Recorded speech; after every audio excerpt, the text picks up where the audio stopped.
अच्छा, हिंदू को कौन बदनाम किया? अमित शाह जी, कौन बदनाम किया हिंदुओं को? आप एक नाम बताओ, एक नाम बताओ कि हिंदू और मुस्लिम किसी समाज की मैं बात कर रहा हूं, किसको कौन बदनाम किया? यह भारत वह देश है। आप बताइए, गांधी जी के नेतृत्व में इस देश की बहुत लंबी आजादी लड़ी गई है। देश आजाद हुआ, गांधी जी हिंदू थे कि मुसलमान थे? पंडित जवाहरलाल नेहरू देश के प्रथम प्रधानमंत्री बनते हैं, वो हिंदू थे कि मुसलमान थे? हमको ये बताइए कि सरदार पटेल कौन थे? पूरा कहने का तात्पर्य कि ये सारे महापुरुष, चाहे हिंदू के हो या मुस्लिम के, उन्होंने समाज को एकजुट करके अच्छे काम किए, तब आई आज ये भारत का गुलदस्ता इतना खूबसूरत बना तक पहुंचा दिए भाजपा के लोग। अब तो जात से जात को लड़ा दिए, जात से तुम यादव हो, तुम ब्राह्मण हो, तुम बनिया हो। अब इस स्तर पे जब इनकी एक करणी सेना है, अब बताइए, करणी सेना कहते हैं कि बड़ा बहादुरों की सेना है। कौन सी बहादुरी रे? कि बिहार अंगड़ाई ले चुका है मोदी जी।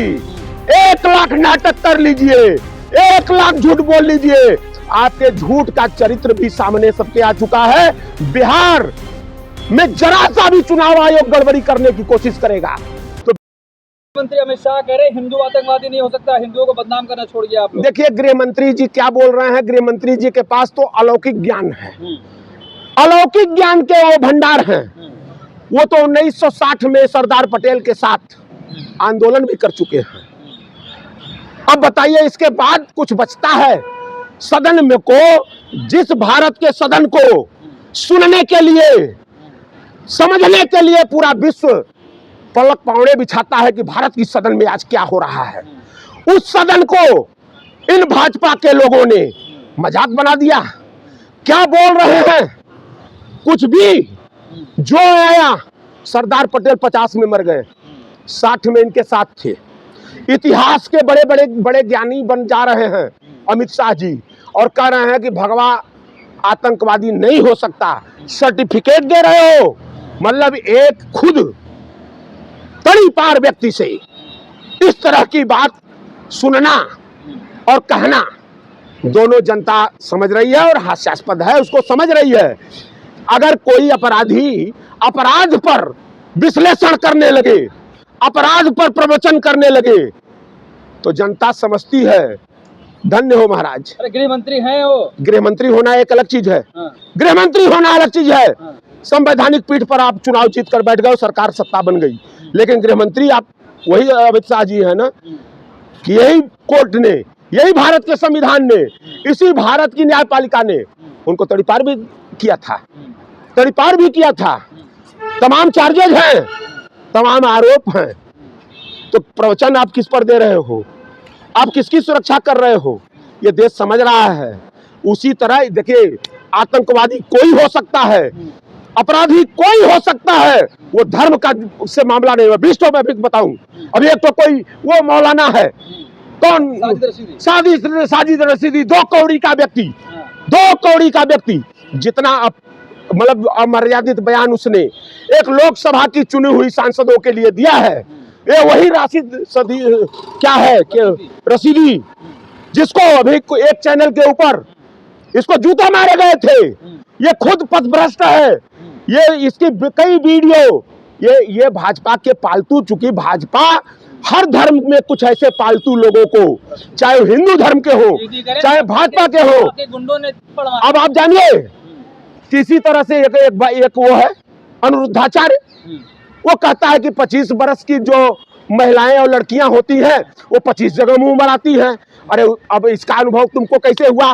तुम अपमान कर रहे हो हमारे घर की, तुम्हारे घर की। ये तो एक सतत प्रक्रिया है कि हर घर में माँ बहन बेटी होती है, किस माँ बहनों का अपमान? तो भाजपा इस तरह, सच्चाई बता रहा हूँ, सच्चाई। क्या सच्चाई बता रहे हैं?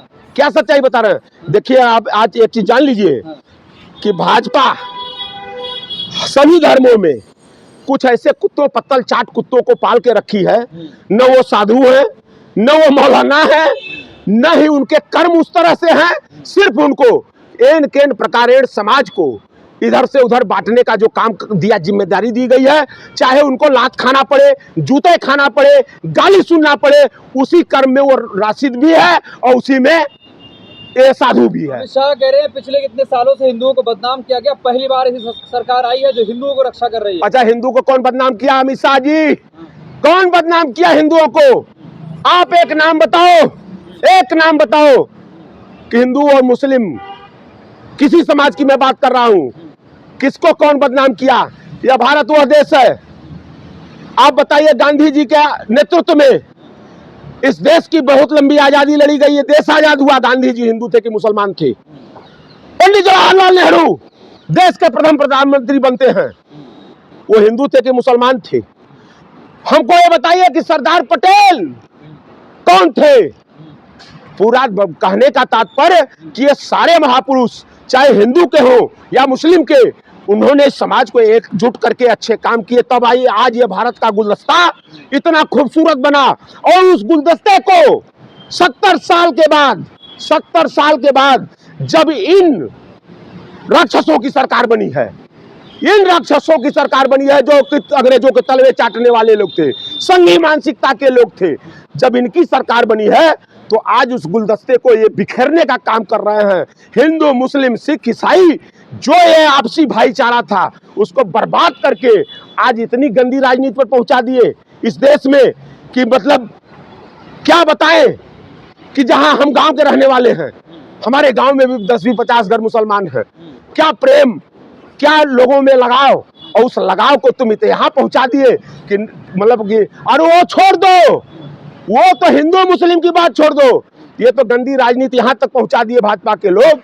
अब तो जाति से जात को लड़ा दिए, जात से तुम यादव हो, तुम ब्राह्मण हो, तुम बनिया हो। अब इस स्तर पे जब इनकी एक करणी सेना है, अब बताइए, करणी सेना कहते हैं कि बड़ा बहादुरों की सेना है, कौन सी बहादुरी रे?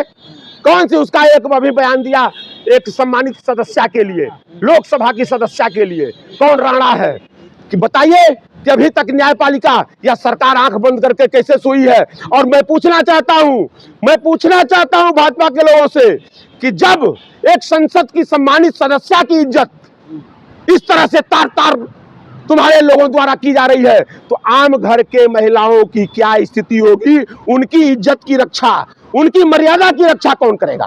कौन करेगा? ये भाजपा के लोग आज किसी के भी इज्जत को नीलाम कर देते हैं। और दूसरी चीज जान लीजिए कि बिहार अंगड़ाई ले चुका है मोदी जी। 1 लाख नाटक कर लीजिए, 1 लाख झूठ बोल लीजिए, आपके झूठ का चरित्र भी सामने सबके आ चुका है। बिहार में जरा सा भी चुनाव आयोग गड़बड़ी करने की कोशिश करेगा तो बिहार की वह जनता है कि चुनाव आयोग सहित सरकार को भी बताने का काम करेगी।